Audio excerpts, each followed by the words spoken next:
your patients get it.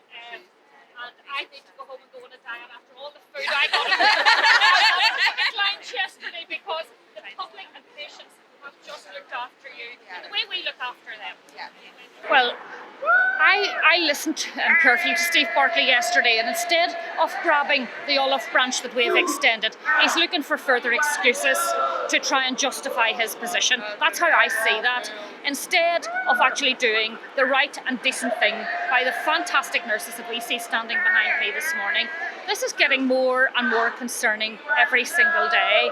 And Rishi Sunak has chosen to place nurses on picket lines instead of doing the honourable and decent thing, and that is negotiating on their behalf and paying them a decent wage. So it is over now to the Prime Minister to grab the olive branch and stop making excuses, start getting round earnestly a table and start to resolve these disputes.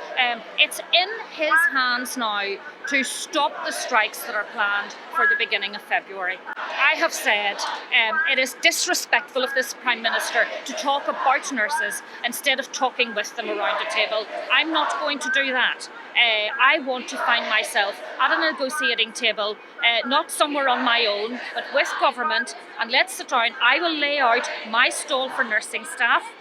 They will have the opportunity to do that, and let's come to an agreement. But that agreement needs to be about 22-23 and resolve the dispute for these brilliant people. I have said for every single day that I want to meet with Rishi Sunak.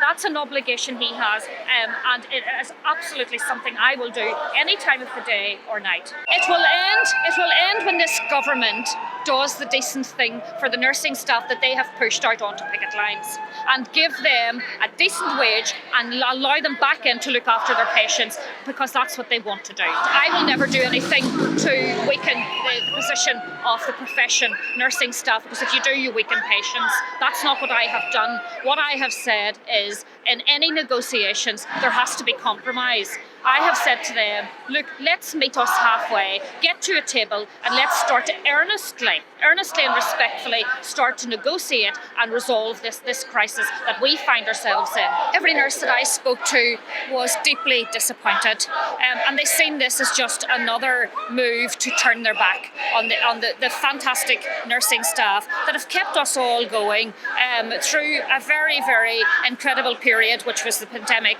But long before it, the NHS has been in crisis now for a long time, and the people that have been the backbone of that NHS through all of those challenging times has been the nurses that you see standing on these steps today.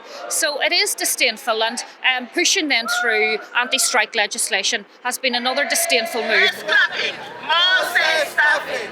Less clapping, more say staffing. Less